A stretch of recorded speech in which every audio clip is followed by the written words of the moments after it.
Everyone, PCS Prabodh में आप सभी का स्वागत है। आज बहुप्रतीक्षित 67th प्री का एग्ज़ाम हुआ और पेपर दे के बताइए कमेंट करके आप लोग को कैसा लग रहा है। और मैं अभी सॉल्यूशन डिस्कस करने जा रही हूँ। इसके बाद आप सभी कमेंट बॉक्स में बताओ कि कितने नंबर आप सबके आ रहे हैं। तो बिना फर्दर डिले मैं शुरू करती हूँ। तो मेरे पास सेट बी है और इसमें जो पहला प्रश्न है वो ये है कि इंटरिम गवर्नमेंट में लेबर डिपार्टमेंट किसे मिला था। तो इंटरिम गवर्नमेंट में लेबर डिपार्टमेंट हमें बाबू जगजीवन राम जी को मिला था। आप अब मेंस लिखने जाएंगे तो अभी से आदत डाल लीजिए कि जगजीवन राम की जगह आप बोलिए Babu Jagjivan Ram ji, because now you are going to be a BPSC officer employed in commission. So be practice from now onwards. चलिए आगे चलते हैं। और इसमें जो दूसरा क्वेश्चन है वो बोल रहा है कि जयप्रकाश नारायण जी किस त्यौहार के टाइम में वो जेल से भाग गए थे। तो दीपावली है इसका आंसर। आगे चलिए, तीसरा क्वेश्चन है राजेंद्र प्रसाद जी को संविधान सभा का सभापति कब चुना गया था। तो उन्हें सभापति 11 दिसंबर 1946 को चुना गया था। तो इसका सही आंसर है दिसंबर 1946। आप आगे आओ। और फ्रंटियर गांधी आप सभी जानते हैं कि हिस्ट्री के क्वेश्चन आसान थे। फ्रंटियर गांधी आप जानते हो कि अब्दुल गफ्फार खान जी को कहा जाता है। झांसी की रानी जी का देहांत कहाँ हुआ था। तो इनका देहांत ग्वालियर में हुआ था।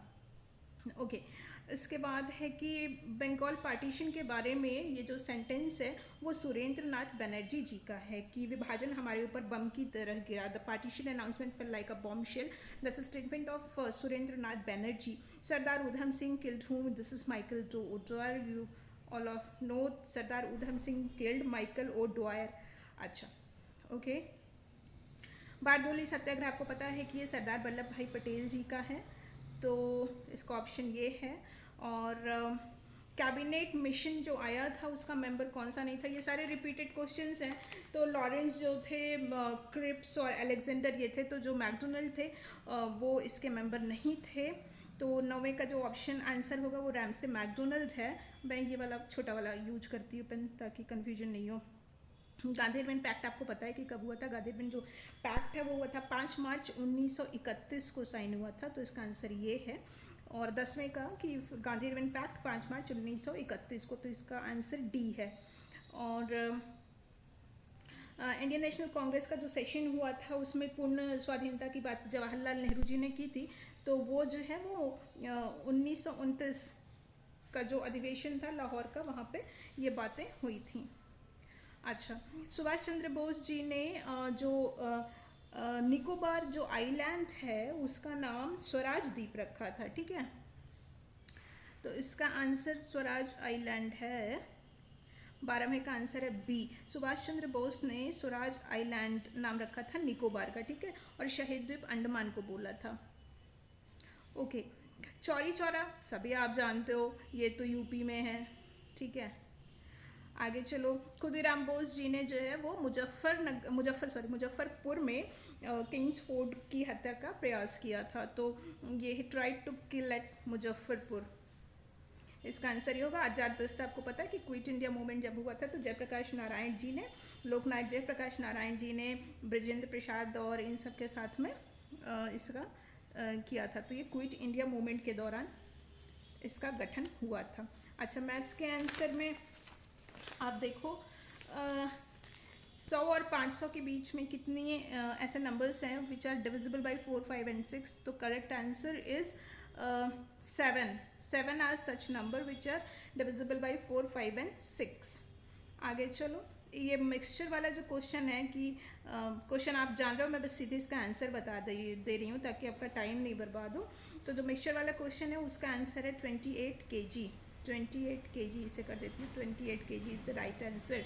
और अभी मैं बाद में डिटेल वीडियो डालूंगी जिसमें इसका डिटेल सोल्यूशन बताऊंगी कैसे किया गया है। और जो 18th है उसका सही आंसर है 240 पर डोजन, जिसमें ये कहा गया है कि वो संतरे बेचती है तो किसने दर से 20% का लाभ पाने के लिए उसे कितने में बेचना चाहिए। तो 240 रुपये पर डोजन में उसे बेचना चाहिए। सॉरी, इसके बाद में ये जो रोम्बस का है तो इसका जो पेरीमीटर होगा वो 52 सेंटीमीटर है। तो इसका आंसर ये है। अच्छा, ट्रेन वाला जो क्वेश्चन है उसका करेक्ट आंसर है 12 सेकेंड। तो दिस इज 12 सेकेंड। अच्छा, जो घड़ी की सुइयाँ वाला था कि 6 बजे सुबह सेट करते हैं तो फिर वो कितना टाइम बताएगी, तो वो जो सही टाइम बताएगी वो बताएगी 10:48। तो इसका सही है 48 मिनट्स पास 10, 48 मिनट पास 10। ओके। और वो 5 और 6 की जो between 5 and 6 when both hands coincide, तो उस समय जो टाइम हो रहा होगा ना वो ये है। This one is the correct answer. चलो, अच्छा अनिल, वो जो ये वर्क एंड टाइम का क्वेश्चन आया है इसका करेक्ट आंसर 30 डेज है। ये वेन डायग्राम पे हमेशा क्वेश्चन आता है, इसका करेक्ट आंसर 5 है। 5 are which are common to both, ठीक है, क्रिकेट और बैडमिंटन दोनों का है। अच्छा, ये जो है ये भी बहुत आसान है। इसका 2400 ऐसा कौन सा नंबर है जिसका 2400 प्रोडक्ट हो और स्क्वायर 5200, तो ये है 25 का A 60 और 40 इज द करेक्ट आंसर। अब हम चलते हैं, हमारे पास में ये साइंस का क्वेश्चन है इसमें, तो आप जो भी आपका सेट होगा आप उससे देख लेना मैच करके। तो इसमें जो है इसका ना मुझे थोड़ा सा डाउट हो रहा है बीपीएससी क्या जाएगी या तो ई करेगी, लेकिन मुझे लग रहा है जहाँ तक ये कह रहा है कि क्वेश्चन में plant receive there nutrients mainly, तो मुझे लग रहा है कि इट शुड बी सॉइल, दो आई एम नॉट श्योर। तो आप इसको जो है गोला करके देख लो, जब बीपीएससी का आंसर आएगा ना तब आप देखना कि वो क्या करके देते हैं। चलो, ये जो पाइन वाला है ना ये सारे जिम्नोस्पर्म होते हैं, तो इसका करेक्ट आंसर ये है जिम्नोस्पर्म होते हैं जो पाइन फर इस टाइप के जितने भी वो जो हिली एरिया पे जो पेड़ होते हैं। तो अच्छा, करेक्टली मैच मलेरिया का है क्लोरोक्विनोन, इसका सही आंसर है ये 28 का है। This is correct match. इसका भी पता है कि आपको इसकी कमी से होता है, विटामिन सी की कमी से होता है, सॉरी, ओके। और रेड ब्लड सेल ऐसा कौन सा एनिमल है which is without red blood cell, तो इसका सही आंसर है earthworm. Earthworm is the right answer. और अर्थवर्म मेरे हिंदी में केचुआ। अच्छा अच्छा, कार्बोहाइड्रेट किस में डिग्रेड होता है, तो वो ना ग्लूकोज जो होता है उसमें वो डिग्रेड होता है, तो अल्टीमेट सब्सटेंस जिसमें कार्बोहाइड्रेट डिग्रेड होता है is the glucose, is the right answer. अच्छा, most of the enzymes this are proteins, most of the enzymes are protein. And first scientist who discovered vaccination किसने शुरू किया था, he is the doctor Edward Jenner, he is the doctor Edward Jenner, this is the right answer. और washing machine किस पे काम करती है, तो ये सेंट्रीफ्यूगल जो होता है उसके कॉन्सेप्ट पे काम करती है। और इवन मक्खन आप निकालते हो ना दूध में से, तो ये सारी चीज़ें सेंट्रीफ्यूगल फोर्स उसी की वजह से वो सब काम करती है। और आप जानते हो कि स्पीड ऑफ लाइट ग्लास में सबसे कम होगी क्योंकि वैक्यूम में सबसे ज़्यादा होती है। और वेक्टर क्वांटिटी कौन सी नहीं है, speed, this is a scalar quantity. अगर आप स्पिन जो है अर्थ का वो बढ़ जाएगा, उसका W बेसिकली रोटेशन बढ़ जाएगा, तो आपको पता है ना G' equals to G minus omega, मतलब कि वो घटता है। तो इसका जो सही आंसर होगा जो उसका वेट होगा वो इक्वेटर पे वो घट जाएगा, ठीक है, इसी चीज़ मैं करती हूँ, उसका वेट इक्वेटर पे घट जाएगा। Okay. And first person to define speed the Galileo, he is the person who first, उन्होंने बहुत सारे एक्सपेरिमेंट किए थे और इसके लिए उन्हें सज़ा भी मिली थी। आप सभी को कहानी पता होगी अगर आपको हिस्ट्री में इंटरेस्ट है साइंस की, तो मेरी तरह। अच्छा, ये जो है ना मतलब सेम टेम्परेचर प्रेशर और इक्वल वॉल्यूम ऑफ गैसेस हैं, तो एक मोल होता है ना उसमें सभी, अवागाद्रोस का लॉ है ये जहाँ से मोल का कॉन्सेप्ट निकल के आता है। तो this is the right answer कि जब सब कुछ सेम हो तो उसमें जो इक्वल नंबर ऑफ मॉलिक्यूल्स हैं वो कितने ये हैं, तो this is according to Avogadro's law. Theory of relativity Einstein का दिया हुआ है जिसके लिए वो इतने फेमस हुए। And this is सीबैक effect. आप थर्मोकपल जब पढ़ोगे ना, थर्मल कंडक्शन या वहाँ पे जहाँ पे चीज़ें दी हुई हैं, आप 12th या 11th में ये कॉन्सेप्ट निकल करके सामने आता है कि सीबैक इफेक्ट होता है जब there is a temperature variation along a conductor. और इस सीबैक इफेक्ट पे बहुत सारी डिवाइसेस बनाई जाती हैं जो कि मेजर करती हैं पोटेंशियल डिफरेंस को। अच्छा, मैग्नीफाइंग जो ग्लास है वो होता है बेसिकली कॉन्वेक्स लेंस, ठीक है, इसका सही आंसर ये है। मैग्नीफाइंग ग्लास में हम कॉन्वेक्स लेंस यूज करते हैं। ओके, पैरामैग्नेटिक थ्योरी का आई थिंक इसका ऑप्शन ई होगा। आप थोड़ा जहाँ मुझे डाउट हो रहा है मैं उस क्वेश्चन पे गोला करके छोड़ दे रही हूँ, एक बार मैं इसका और अच्छे से चेक कर लेती हूँ, फिर टेलीग्राम पे मैं डाल दूँगी। तो आई एम नॉट श्योर, लेकिन ये मुझे इसका समझ में आता है कि इसका ई होना चाहिए। Okay, nucleus, this is very easy. तो इसमें प्रोटॉन और न्यूट्रॉन दोनों ही होते हैं न्यूक्लियस में, इलेक्ट्रॉन केवल बाहर चक्कर लगाता रहता है। और इसका जो प्रोसेस होता है ना मेटलर्जी का, जहाँ पे आप सब मेटल को डाल के गला देते हो तो वो जो बनता है निकल के सामने आता है उसको स्मेल्टिंग कहते हैं। और ब्रास जो होता है वो होता है जिंक एंड कॉपर को हम बोलते हैं। इसका सही आंसर ये है, brass is the combination of constituent of zinc and copper. और जो क्विक लाइम होता है वो CaO को हम क्विक लाइम बोलते हैं। बुझा चूना जिसे हिंदी में कहते हैं वो क्विक लाइम CaO बुझा चूना है। और इसका होगा ना, जब आप आयरन में होता है तो Fe होता है, इसके बाद में जब उसमें जंग लग जाता है तो ऑक्सीजन और हाइड्रोजन ऐड हो जाता है तो उसका वेट बढ़ जाएगा। लेकिन उसके बाद ही देखो जब आप उसको तोड़ोगे तो वो बहुत माने डिग्रेडेबल हो जाता है, तो पहले तो वजन बढ़ता है लेकिन इसके बाद वो वजन घट जाता है। तो आयरन वाले का आंसर ये होगा। अच्छा, वाइट मेटल कौन सा होता है? तो वाइट मेटल इज प्लैटिनम, इसका आंसर ये सही है। आगे चलो। और हाँ, ये भी ना मैं इसको गोला करके छोड़ती हूँ, मुझे ये थोड़ा सा डाउटफुल लग रहा है कि BPSC क्या मानेगा, और मैं अभी बहुत श्योर नहीं हूँ इस क्वेश्चन के लिए, इसलिए आप इसके लिए आगे चलो। देखो इसमें क्या कह रहा है कि ये आपको इससे पहला स्टेटमेंट पता है कि addition of salt to pure water ये बॉइलिंग पॉइंट बढ़ाता है और डिक्रीज करता है फ्रीजिंग पॉइंट। ये पहला वाला सेंटेंस सही है, और दूसरा वाला भी सही है कि मिथिल अल्कोहल को जब वाटर में ऐड करते हैं ना तो उसका बॉइलिंग पॉइंट जो होता है वो घट जाता है। तो both statement they are correct, so both 1 and 2 is correct. अच्छा, मेन कॉन्स्टिट्यूएंट ऑफ बायोगैस तो मीथेन है। और ओके, ब्राइट रेड कलर जो क्रैकर्स पटाखे में होता है ना वो स्ट्रॉन्शियम के कारण होता है, लाल रंग स्ट्रॉन्शियम जनरेट करता है। सॉल्ट लविंग जो प्लांट होते हैं उनको हेलोफाइट्स बोलते हैं।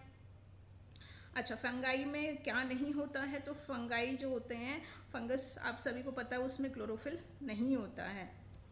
अच्छा, पॉलिनेशन जो होता है वो ट्रांसफर ऑफ पोलन ग्रैंड है from anther to stigma, this is the right answer pollination का।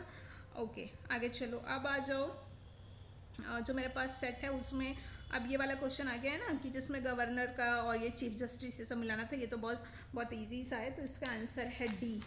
मैं एक बार आपको बता देती हूँ क्योंकि इन्होंने ना इस बार ऑप्शन भी सब में चेंज मिक्स कर दिया है, तो एक मिनट। हाँ, तो जिसमें ना बिहार के राज्यपाल तो आपको पता है फागू चौहान है, बिहार के मुख्य न्यायाधीश संजय करोल हैं।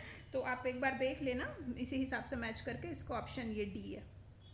ऑपरेशन प्रहार जो है वो लिकर बैन से संबंधित है बिहार में। बिहारी होकर के तो हमें इतना पता ही होना चाहिए कि नीतीश कुमार जी की ये बहुत अच्छी पहल है, और मैं उनके लिए इसे बहुत इसके लिए अप्रिशिएट करती हूँ कि रेवेन्यू का इतना लॉस हुआ लेकिन इस चीज़ को उन्होंने बंद नहीं किया, तो I really salute him for this. अच्छा, तो ऋतिक आनंद ने जो है वो गोल्ड मेडल जीता है जो डेफ ओलंपिक हुए थे ब्राज़ील में, तो इसका सही आंसर है गोल्ड मेडल।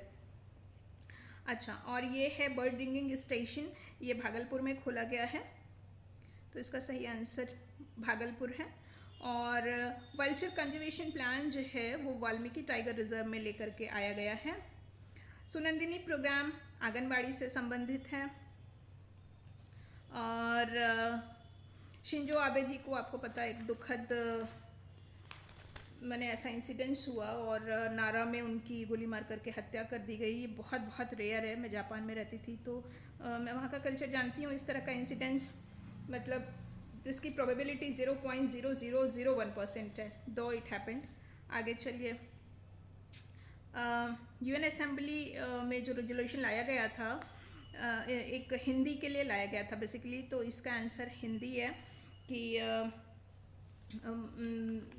जो महासभा ने बहुभाषावाद पे जो प्रस्ताव किया था उसके लिए हिंदी है ये। और जो रूस के सैन्य अभियानों पे चर्चा करने के लिए जो थे जनरल असेंबली को जिन्होंने हेड किया था, his Abdulla Shahid, his name is Abdulla Shahid is the correct answer. Okay, आगे चलिए। इंडिया इवैक्यूएटेड, आपको पता ही है कि ये ऑपरेशन गंगा है। और चाइना ने ये जो है वाइल्ड लाइफ सेंचुरी सैक्टेंग, ये बेसिकली भूटान में है, तो इसका सही आंसर है Bhutan. Bhutan is the right answer of this question. Sakteng जो है वाइल्ड लाइफ सेंचुरी भूटान में है। अच्छा, G20 समिट ना, ये मुझे थोड़ा सा कन्फ्यूजन हो रहा है, लेकिन दिल्ली इसका आंसर होना चाहिए। आप एक बार फिर भी क्रॉस चेक कर लीजिएगा, जहाँ मुझे श्योर नहीं है मैं बोल दे रही हूँ, एक बार इसको क्रॉस चेक कर लीजिएगा, लेकिन ये दिल्ली है। कई बार चीज़ें कुछ मिस हो सकती हैं मुझसे भी, तो आप एक बार उसको क्रॉस चेक कर लेना किसी और सोर्स से। उसी तरह का ना ये जो UN पीस कीपिंग वाला है, मुझे 2 लग रहा है कि सभी कुछ सही है, 1, 2 एंड 3, लेकिन ये हम एक बार फिर से मैं इसको चेक करके आपको बताऊंगी, तो ये अभी छोड़ दो आप। तो ये वाला जो है ना पीस कीपिंग वाला, ये एक बार आप छोड़ दो, अभी आगे चलिए। ठीक है, तो ये जो फ्री ट्रेड एग्रीमेंट था ना, वो इजराइल ने साइन किया था UAE के साथ में, तो द आंसर इज इजराइल। अच्छा, आर्कटिका M जो है वो रशिया ने लॉन्च किया था, तो इसका सही आंसर है Russia. And first player to cross 3000 run he is Virat Kohli. Okay, और जो ये वैक्सीनेशन के लिए, कोविड के लिए चला था, इस कैंपेन का नाम है हर घर दस्तक अभियान 2। अच्छा, महाराष्ट्र में चीफ मिनिस्टर कौन बने हैं? His name is Eknath Shinde. आगे चलिए। हर घर तिरंगा अभियान हमारे केंद्र सरकार की पहल है, तो सेंट्रल गवर्नमेंट। एंड ऐसा करती हूँ मैं, हाँ यहीं से सामने से कर देती हूँ। अच्छा, यूथ इन इंडिया जो लाया गया है, वो ministry of statistics and programme implementation के द्वारा लाया गया, इसका सही आंसर ये है। Okay, first state in India to initiate the process of implementing the central new education policy. अच्छा, नई एजुकेशन पॉलिसी जो सबसे पहले लाया गया है वो उत्तराखंड में लाया गया है। 5+3+3+4 पे वहाँ पे बाल वाटिका खोली गई हैं। ओके, इसमें बोल रहा है कि आप ना लेफ्ट और राइट ऐसे साथ साथ क्वेश्चन देख लो, अदरवाइज थोड़ा टाइम लग रहा है। श्रेया अग्रवाल और रमिता, ये सारे ना शूटिंग के लिए जाने जाते हैं, तो ये शूटिंग से संबंधित हैं। ओके, और इसमें पूछा गया है, जो गवर्नर वाला क्वेश्चन आया था उसमें राजस्थान के कलराज मिश्रा सही हैं और यूपी के आनंदीबेन पटेल, बाकी के दोनों ऑप्शन सही नहीं है, तो इसलिए इनका आंसर होगा 1 and 2 is the correct answer. और जो माइनॉरिटी अफेयर अभी श्रीमती स्मृति ईरानी जी को मिला है, तो this is the correct answer. अच्छा, यूपीए का आपको पता है कि यशवंत सिन्हा जी खड़े थे द्रौपदी मुर्मू के अगेंस्ट में, तो Yashwant Sinha is the right answer. Level of urbanisation जो अभी आया है लेटेस्ट रिपोर्ट, उसके हिसाब से हमारे स्टेट का 15.3 है, बहुत लो है। और अभी मैं एग्ज़ाम दे के आ रही थी, मैंने रियली देखा कि मतलब लगता है कि इवन पटना में रहने के लिए बड़ा सोचना पड़ेगा। आई डोंट नो, ओके, लेकिन चीज़ें यहाँ बड़ी ख़राब हैं। देखते हैं हम लोग क्या परिवर्तन ला सकते हैं एक बार ऑफिस अपनी ज्वाइन करने के बाद। एनीवे, टॉम ऑफ सैंड जो है वो गीतांजलि श्री जी का है, और brand ambassador of Khadi in Bihar Manoj Tiwari ji हैं। ओके, और दादा साहब फाल्के, हाँ इसका भी मुझे ना जवाब मिला नहीं ठीक से, मुझे दीप श्रेष्ठा लग रहा है, लेकिन एक बार चेक करना पड़ेगा, और अच्छे से आप चेक कर लो तो कमेंट बॉक्स में लिख के बता दीजिएगा। माता सीता मैया की जो है मूर्ति ये सीतामढ़ी में बन रही है। तो क्वेश्चन मुझे लग रहा है कि इजी थे, हाँ थोड़े बहुत थे, टू इजी टू मॉडरेट, तो मुझे लगता है 105 आराम से चला जाएगा जनरल का, क्योंकि एग्ज़ाम इतने टाइम बाद हुआ है। अच्छा, first Indian governor of Bihar Satyendra Prasad Sinha ji. First Buddhist council Rajgir. Okay, और लीडर ऑफ संथाल रिवोल्ट, तो ये हमारे सिद्धू एंड कान्हू जी। और गुप्ता रूलर जिसने ऐसा किया अपने बड़े भाई को मार करके, चंद्रगुप्त द्वितीय। ओके, और चौरी रिवोल्ट मुझे आइडिया नहीं है अभी इसका, तो ये छोड़ देते हैं। और उड़ीसा कब सेपरेट हुआ? 1936 में उड़ीसा जो है बिहार से सेपरेट हुआ, 1936। और वर्धना डायनेस्टी की जो नींव रखी थी वो रखी थी पुष्यभूति ने। इसका सही आंसर है पुष्यभूति। ओके, रोमन एम्पायर का जो सही आंसर है हमारे, वो चेराज के साथ में इनके ट्रेड रिलेशंस थे। और तुगरिल खान का जो हुआ था वो बलबन के टाइम में हुआ था, तो इसका सही आंसर है बलबन जो विद्रोह हुआ था। और Muslim ruler whose empire was regarded दारुल इस्लाम, वो इल्तुतमिश को कहा जाता है। तो इसका सही जवाब है दारुल इस्लाम वाले का इल्तुतमिश। अच्छा, फर्स्ट मुगल रूलर जिसने ब्रिटिश से मतलब ही वॉज अगेंस्ट, तो ही is the Aurangzeb is the right answer. और खलीफा का जो अपोज किया था वो अलाउद्दीन खिलजी ने किया था, तो इसका सही आंसर अलाउद्दीन खिलजी है। ओके, ये जो विलियम बेंटिक वाला क्वेश्चन था ना, बहुत अच्छा था। कुछ क्वेश्चंस बहुत अच्छे आए थे, मतलब थोड़ा आपको एक बार रुक करके सोचना पड़ेगा, वैसा क्वेश्चन था ये। तो इसका जो करेक्ट आंसर है, मुझे ये लग रहा है कि इसमें केवल 1 और 2 सही है।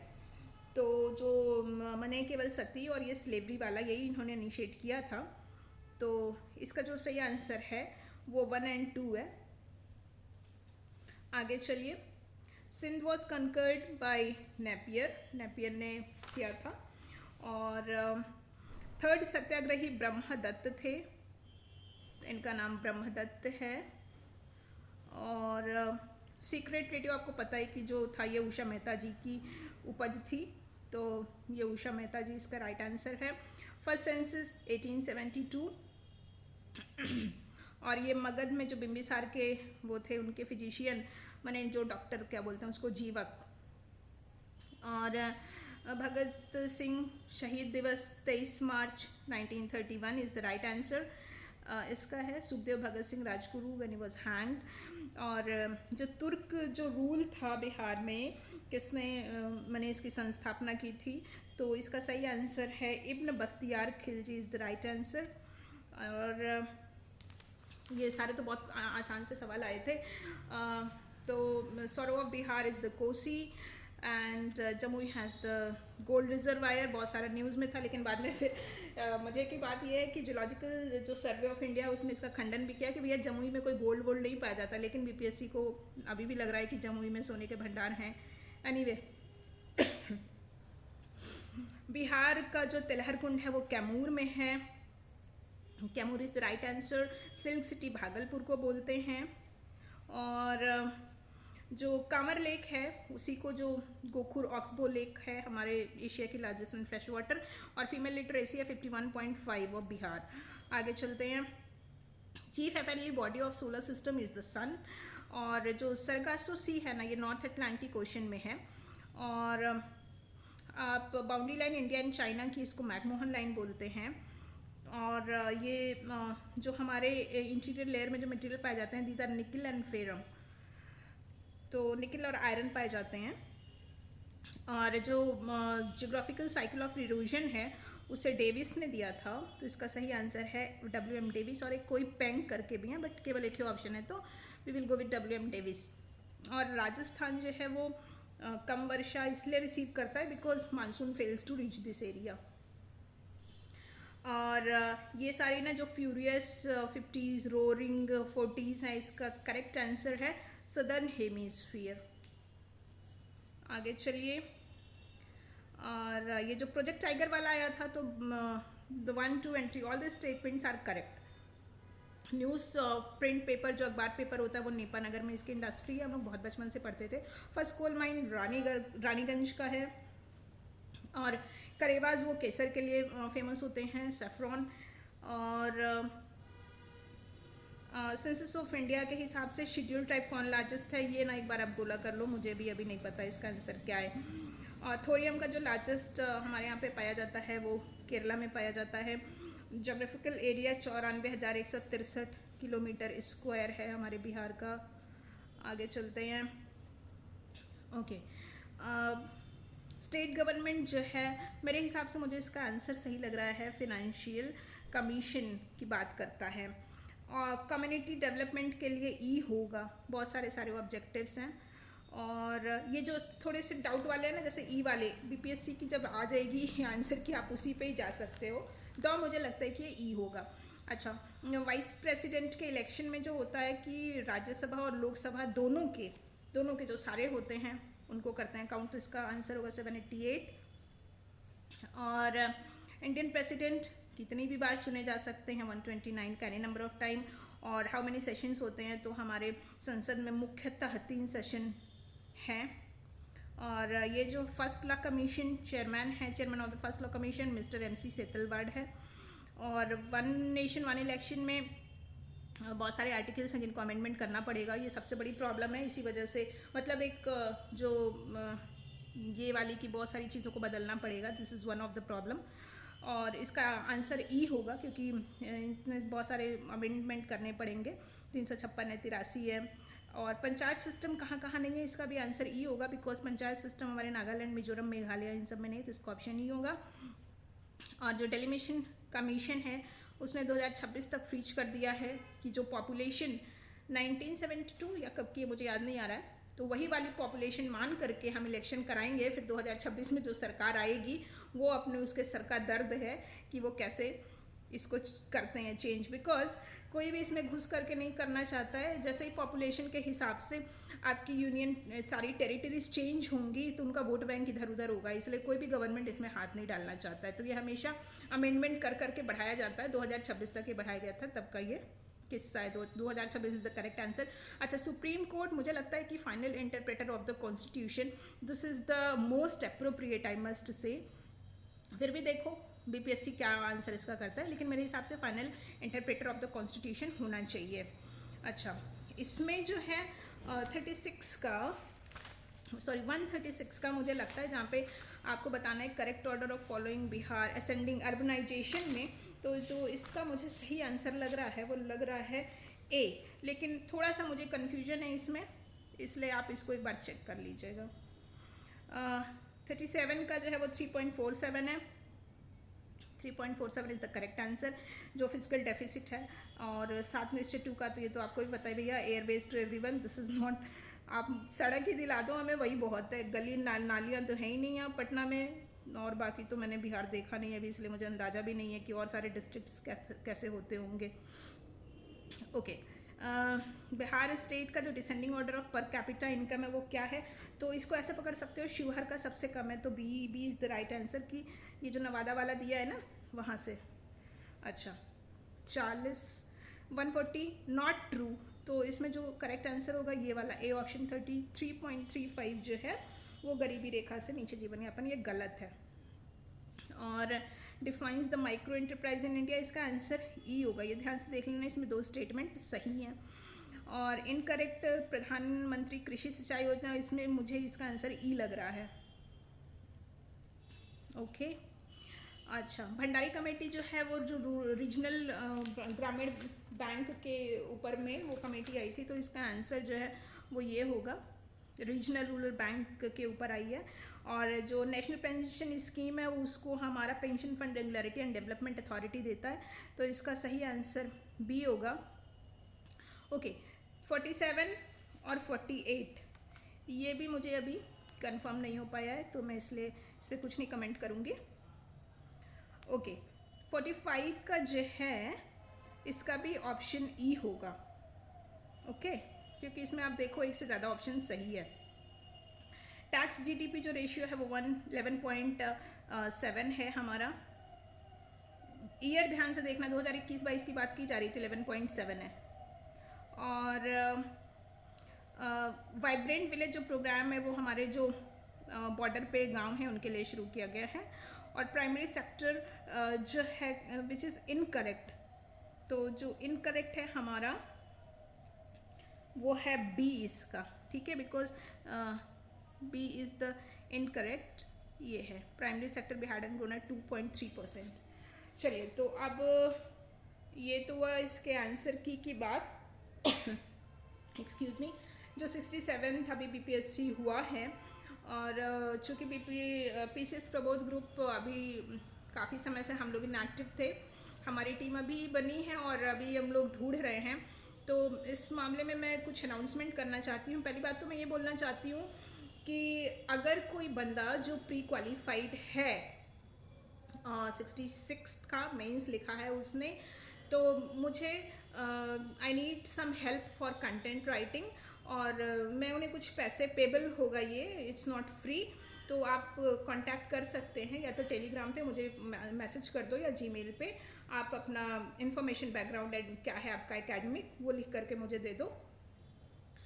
दूसरी चीज़ ये कि हम लोग मेंस आंसर राइटिंग में शुरू करने जा रही हूँ, और मोस्ट प्रोबेबली आज रात में मैं आपको फॉर्म डाल दूँगी एक टेलीग्राम ग्रुप पे, और या तो मैं वीडियो डाल करके भी। बेसिकली मैं उसमें ये चाह रही हूँ कि आप सारे कैंडिडेट जो हमारे पीसीएस प्रबोध टेलीग्राम ग्रुप से जुड़े हुए हैं, वो अपना पूरा ऑप्शनल क्या क्या है, आपका मीडियम क्या है, और एक आपकी पहचान के लिए आपका अपना जो प्री का एडमिट कार्ड है वो करके, तो मैं एक गूगल फॉर्म बना दूंगी, आप सभी वो भर दो। और 5 अक्टूबर इज़ द लास्ट डेट। 5 या 6 अक्टूबर से मैं मेंस आंसर राइटिंग शुरू कर दूंगी 67th बीपीएससी के लिए भी और 68th बीपीएससी के लिए भी। देखो, प्री के लिए बहुत सारी चीज़ें उपलब्ध हैं मार्केट में, ठीक है, लेकिन मेंस राइटिंग के लिए बहुत भटकना पड़ता है। तो पूरा होल कॉन्सेप्ट यही था कि चूँकि हम लोग सारे सेलेक्टेड ऑफिसर्स हैं, तो मैं एक डिफरेंट आपका ग्रुप बना दूंगी। सारे जो ऑफिसर्स हैं, जैसे एंथ्रोपोलॉजी की रितिका मैम है, हिस्ट्री के लिए रुचिला मैम है, तो I will attach all of them. जिसका हिस्ट्री ऑप्शनल है उसको रुचिला मैम के साथ में एक सेपरेट टेलीग्राम ग्रुप मैंने बना दिया। और फिजिक्स ऑप्शनल वाले मैं हूँ, रवि हैं, आयुष कृष्णा जी भी अब खाली हो गए होंगे, तो we can take help of them. तो इस तरह से मैं एक आज शाम में कोशिश करती हूँ कि गूगल फॉर्म डाल देती हूँ, और आप अपनी सारी इन्फॉर्मेशन उस पर डाल दो, और 5-6 अक्टूबर से हम लोग ये शुरू करते हैं। चलो, अभी तब तक 1-2 दिन आप ब्रेक ले लो, लेकिन अब कमर कस लो, बिकॉज बीपीएससी अब टाइम नहीं देगी। और यदि आपका 105 से 110 की रेंज में है, इवन 100, तो मेरे ख्याल से जनरल का जो कट ऑफ जाना चाहिए वो 105 जाना चाहिए के आसपास, अराउंड, ±5 आप कर सकते हो। पेपर ईजी था, थोड़े बहुत, मतलब मोस्ट 70% ईजी था, 30% मॉडरेट था। तो इस हिसाब से आप देख लो, और आप नीचे कमेंट बॉक्स में लिखो आपके कितने आ रहे हैं। बाकी कट ऑफ और ये सारे एनालिसिस हम लोग करेंगे। तब तक के लिए धन्यवाद।